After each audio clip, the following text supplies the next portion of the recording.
Headlines reflect the past. We track the signals, where the money flows, where the next risk hides. The era of change. A company posts a great quarter, profit instead of a loss. Revenue up 27%. Same day it loses almost a fifth of its value. Sounds like a mistake. It isn't. It's Klarna, and that's how the market answered a good quarter last week. Meanwhile, Home Depot, was sitting in a frozen housing market where everything should be bad, grew sales and kept its guidance. One company got punished for a good quarter. Another got rewarded just for surviving a brutal sector.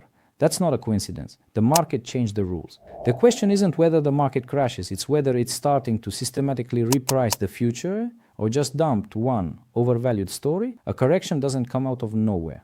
Money's behavior shifts first. What got forgiven yesterday gets punished today. A good report stops being enough. Investors want to know what's next and what that growth actually costs.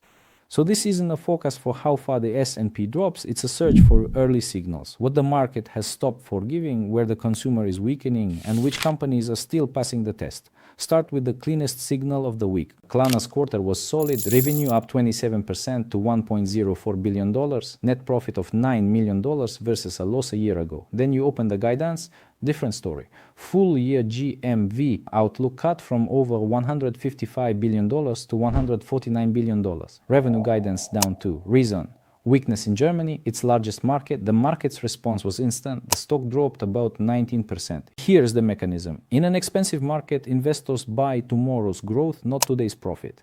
While expectations rise, a lot gets forgiven. The moment guidance gets cut, even a good report stops being protection. But Klarna alone proves nothing about the whole market. Sharper question: is one company weakening or the consumer itself? US retail sales fell 0.6% in July. The market expected growth. First monthly drop in 9 months, sharpest in 14. It's tempting to call it the end of the consumer. It isn't. Sales are still up roughly 5% year over year, and Amazon moved Prime Day from July to June, pulling demand forward. This isn't a crisis. It's a sign the consumer stopped being an infinite source of growth. And for businesses, the math gets uncomfortable. You can't keep raising prices, holding volume, and protecting margin all at once when the customer turns cautious. Something has to give. That's why the next round of retail earnings matters more than any macro number right now. Home Depot is the counter-argument. High rates are hitting big renovation projects, but small repairs never went away. Sales grew 5.7% to $47.86 billion. Comparable sales positive. Full year guidance held. Looks like proof a strong business can survive anything. But there's a detail easy to miss. Home Depot got $730 million in tariff refunds this quarter, $685 million of which lowered cost of goods sold. Money, it says, offset unplanned fuel and energy costs. And part of the profit protection came from outside the business, not just from it. Home Depot doesn't kill the cautious scenario, but it doesn't paint a crisis either. This still looks like selection, not a market-wide collapse. One more control signal. Fabrinet, which builds data center and connectivity infrastructure, grew quarterly revenue 45% to $1.316 billion, with data centers up 68% to $669 million, 51% of total revenue. Not another AI story. The point is that the market hasn't stopped paying for growth, only for unproven growth.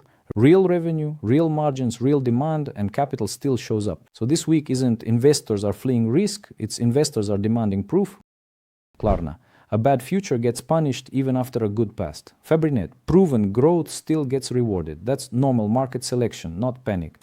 Now the investors themselves. Per Market Watch, citing Citi, long positioning in US equities has grown for 3 straight weeks, but new inflows are slowing. A lot of the market is sitting on gains it hasn't banked. That matters because a correction doesn't need an army of new pessimists. It just needs people who already made money to run out of reasons to hold. Strong report, market doesn't rally. Next report, guidance gets cut. Then a weak consumer number, and people quietly take profit instead of turning bearish. Positioning doesn't predict a drop, but it decides how painful bad news gets. The next test is already scheduled. Walmart reports Q2 results on August 20th. No conclusions before that, but this closes out the consumer half of the thesis. Watch traffic, average ticket, margin, and guidance, not just the sales number.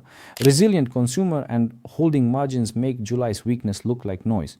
Talk of trading down and pressure on forecasts makes it a real story. None of this is one made-up chain. These are 5 independent checks on the same market. Klarna shows a worse forecast is already expensive. The consumer just posted its first weak month with no sign of collapse. Home Depot held up with outside help. Fabrinet shows money isn't fleeing growth, just getting picky about it. And investors sitting on gains means bad surprises now convert to selling faster. That's not proof of a broad decline, but a market where you can buy anything just because the index is up, that's not this market anymore. What matters now is how much future is already priced in and whether a company can prove it. Usually this is where overpriced promises fall first, then the market tests the consumer, then margins, and if weakness spreads to companies once seen as strong, a local correction turns into something broader. That last step hasn't happened yet. Base case, not a crash, but a more nervous, selective market. Down weak guidance gets punished hard, the consumer slows without breaking, and proven businesses keep outperforming. Risk case, Walmart and other majors also cut guidance, pressure spreads broadly, margins slip, and credit spreads widen. That's when the correction talk gets serious. Upside case. July's weakness was mostly calendar noise, big retail shows normal demand, guidance holds broadly, and Klarna stays an isolated overpriced story rather than the first domino. All three need testing, not assuming. The market isn't breaking, it's raising the bar. Not long ago, showing growth was enough. Now a good past quarter might not save you if tomorrow looks worse. That's a regime shift. But as long as strong businesses hold guidance and the consumer is slowing rather than collapsing, calling this a crash is premature. So watch what the market stops forgiving, not just the S&P 500. When that list grows fast, correction stops being a hypothesis. Next checks, Walmart, new guidance season, and how the market treats good news from here.